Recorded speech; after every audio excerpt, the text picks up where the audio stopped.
school for me was a hell ride the moment I got off the school bus. Brenda Brown spotted me like a lion spots the weakest antelope in the herd, and I was toast. Before I got on that school bus, when she hit me, my glasses went flying.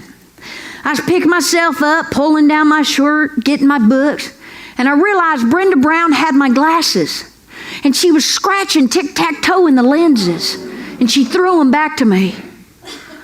Oh, this was bad, people.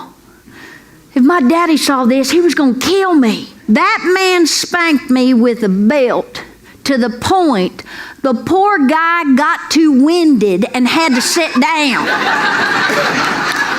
All the time doing that stroke talk. Do you know what I mean, that stroke talk? Yeah. Tell me what happened to those glasses. When I finally confessed, let me tell you something. The disappointment on his face hurt a lot worse than that belt. He goes, this is what you gonna do.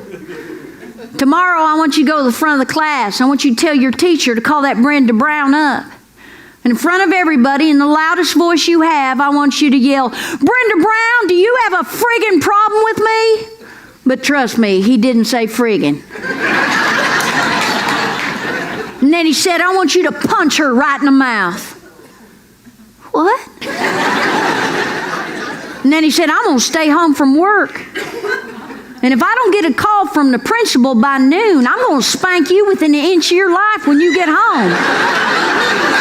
I did what my daddy said. Brenda Brown, do you have a friggin' problem with me? Bam!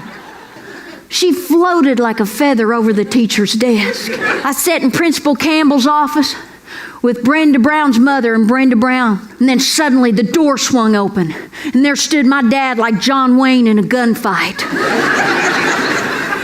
Principal Campbell said, Milo, we got a problem. My dad said, no, we ain't got no problem.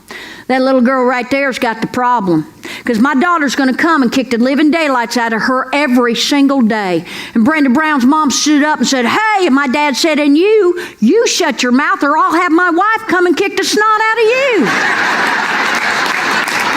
And then he said, Etta May, go get in the truck. We're going to Dairy Queen.